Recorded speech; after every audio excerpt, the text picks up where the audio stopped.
Thuolo machielo kendo nyako Ramogi arwakini machiegni bang' yweyo no kaachiel koda bende twak maromo bedo goda dundo gi okil Kamaloka Eriko Molo kamowacho ni kantiere kama both obede to ji pod nyalo go mbaka mondo mi ka piny Kenya dhi mbele ginang'o gini minyalo losi mondo both ma kamano kik chak bedi nyako Ramogi. Wadhi nyime bang' do maduong' mogik e pacho kawito oko buche mane kwedo yiero mar jatend piny Kenya moyier William Ruto. Ruto wuono wuok oko ka Opuoyo ng'etono kochiwo twak nene jopiny e romo mane oywayo jotelo mopogore opogore mawuok e kweth mar Kenya Kwanza. Ruto kwayo jatend piny Uhuru Kenyatta mondo mi ochwal lokruok mar telo mowacho ni oonge gi sigu kod ng'ata ng'ata. Bende owacho ni en owuon obiro chopo kare singo duto mane osingo ne jo Kenya e kinde ma kampen mare motelo ne yiero ma tarik 9 dwe mar 8. We are truly grateful as a team, as the Kenya Kwanza team. We are grateful to God because we have come a long journey. After the results of the votes were declared, it was taken up before the Supreme Court for scrutiny to make sure, beyond all doubt, that the will of the people had prevailed.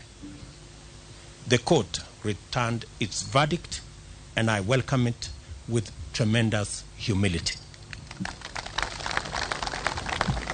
I salute the judges of the Supreme Court who have performed their duty with utmost fidelity to the Constitution. By voting for me, the millions who woke up early to go and vote,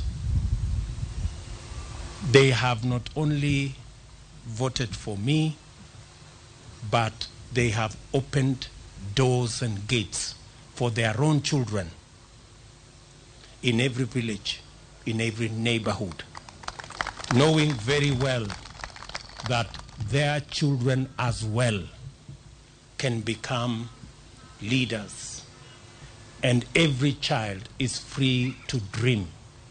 I do not take this for granted, and I thank the judiciary in general and the Supreme Court in particular for staying strong as the shining beacon of constitutionalism and the rule of law, even in the most daunting of circumstances.